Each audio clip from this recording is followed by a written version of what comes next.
Hi, this is Faiza और आप देख रहे हैं basic English course by Faiza Latif. और आज का जो हमारा टॉपिक है वो है कंजंक्शंस।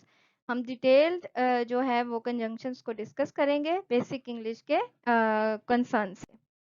तो फर्स्ट ऑफ ऑल कंजंक्शंस क्या होते हैं, what is a conjunction, what are conjunctions. तो डेफिनेशन से हम स्टार्ट करेंगे कि conjunctions are the words that act as joiners. They join words, phrases and clauses. तो conjunctions क्या होते हैं? ये connectors होते हैं, ये join करने वाले word होते हैं, मिलाने वाले word होते हैं, connection बनाने वाले word होते हैं। और ये किस चीज़ को join करते हैं? ये words को join करते हैं, phrases को join करते हैं और clauses को join करते हैं। कुछ examples जो है वो यहाँ पर मैंने इसकी दी हैं conjunctions की। And, but, although, however, yet, until, so, for and etc. There are so many conjunctions, but मैंने यहाँ पर कुछ conjunctions जो हैं उनको as an example जो है वो यहाँ पर मैंने present किया है। अब हम इसकी sentence में example को अगर देखते हैं तो यहाँ आपको नजर आएगा कि किस तरह से इन वर्ड्स ने जो conjunctions हैं, जो connectors हैं, इन्होंने किस तरह से words को, phrases को और clauses को जो है वो join किया हुआ है। I like cooking and eating। तो and जो है वो कंजंक्शन है जिसने cooking और eating को मिलाया हुआ है। But I don't like washing dishes afterward। अब यहाँ पर ये but है, इसने इन दो clauses को मिलाया हुआ है। Clause 1 is I like cooking and eating and clause 2 is I don't like washing dishes afterward। अच्छा जी, उसके बाद है Sophie is clearly exhausted yet she insists on dancing till dawn। तो ये भी yet जो है इसने भी दो clauses को ज्वाइन किया हुआ है। Sophie is clearly exhausted clause 1, she insists on dancing till dawn clause 2। उसके बाद हम मूव करेंगे टाइप्स ऑफ टाइप्स हैं कंजंक्शंस की। कंजंक्शंस कितने टाइप के होते हैं, कितनी तरह के होते हैं।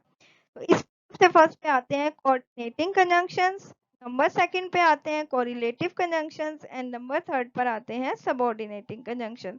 हम स्टार्ट करेंगे कोऑर्डिनेटिंग कंजंक्शंस से। तो सबसे पहले डेफिनेशन के coordinating conjunctions allow you to join words, phrases and clauses of equal grammatical rank in a sentence. अच्छा, इस बात को थोड़ा समझने की ज़रूरत है कि जो कोऑर्डिनेटिंग कंजंक्शंस होंगे ये वो वाले कंजंक्शंस होंगे जो कि एक जैसे लेवल की बिल्कुल इक्वल जो वर्ड्स होंगे। जैसे अगर एक वर्ड है इस तरफ कंजंक्शन के और दूसरी तरफ कंजंक्शन के भी एक वर्ड ही होना चाहिए, यानी उन दोनों का जो स्टेटस है वो बिल्कुल इक्वल होना चाहिए, उनका जो ग्रामेटिकल रैंक है वो बिल्कुल इक्वल होना चाहिए। यानी वर्ड्स हैं दोनों तरफ फ्रेजेस हैं, दोनों तरफ ही क्लॉजेज हैं। तो ये होते हैं कोऑर्डिनेटिंग कंजंक्शंस, कोऑर्डिनेट करने के लिए।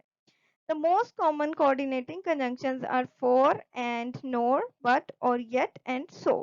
अच्छा, अब यहाँ पर coordinating conjunctions को याद करने के लिए जो हम यूज करते हैं निमोनिक्स इसको बोलते हैं, कि जिससे हम याद कर सकते हैं फैन बॉयज। ये एक वर्ड है जिससे जिसमें 7 जो है वो लेटर्स हैं फैन बॉयज, और इनके फर्स्ट लेटर से एक कोऑर्डिनेटिंग कंजंक्शन जो है वो बनता है। जैसे फ साउंड से फॉर, ए साउंड से एंड, न साउंड से नॉर, ब साउंड से बट, ओ साउंड से और, वाई साउंड से येट एंड स साउंड से सो। तो जी, उसके बाद आते हैं जी सेकंड टाइप की तरफ, that is correlative conjunctions. Correlative का मतलब है कोरिलेशन। तो ये पेयर्स होते हैं, ये ऐसे कंजंक्शंस होते हैं जो हमेशा पेयर्स में आते हैं, यानी अगर एक कंजंक्शन इनमें से यूज होगा तो दूसरा भी उसी सेंटेंस में यूज किया जाएगा।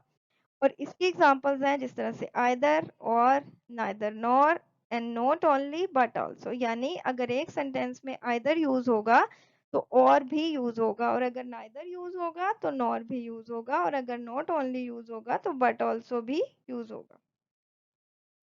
उसके बाद आते हैं जी सबऑर्डिनेटिंग कंजंक्शंस की तरफ, जो कि थर्ड टाइप है। और इनका क्या काम है, इनका ये काम है कि ज्वाइन करते हैं एक इंडिपेंडेंट डिपेंडेंट क्लॉजेस को। ऊपर जो कोऑर्डिनेटिंग कंजंक्शंस हमने देखे थे उसमें वो दोनों ही इंडिपेंडेंट क्लॉजेस होती हैं, लेकिन यहाँ पर एक इंडिपेंडेंट है और एक डिपेंडेंट है। एक से ज्यादा भी हो सकती है, लेकिन हम चूंकि बेसिक कॉन्सेप्ट डील कर रहे हैं इसलिए हम एक इंडिपेंडेंट और एक डिपेंडेंट।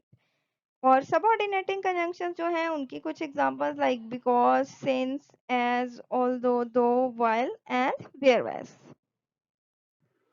इस स्लाइड पर आपको मिलेगी list of conjunctions. List of conjunctions का क्या मतलब है? लिस्ट ऑफ कंजंक्शंस का ये मतलब है कि इसमें तीनों टाइप्स के जो कंजंक्शंस हैं उनकी मैंने एग्जांपल्स जो हैं वो आपको शो की हैं आपकी कन्वीनियंस के लिए, जिसमें सबसे पहले कोऑर्डिनेटिंग कंजंक्शंस की एग्जांपल्स हैं, देन कोरिलेटिव कंजंक्शंस की एग्जांपल्स हैं एंड देन सबऑर्डिनेटिंग कंजंक्शंस की एग्जांपल्स हैं।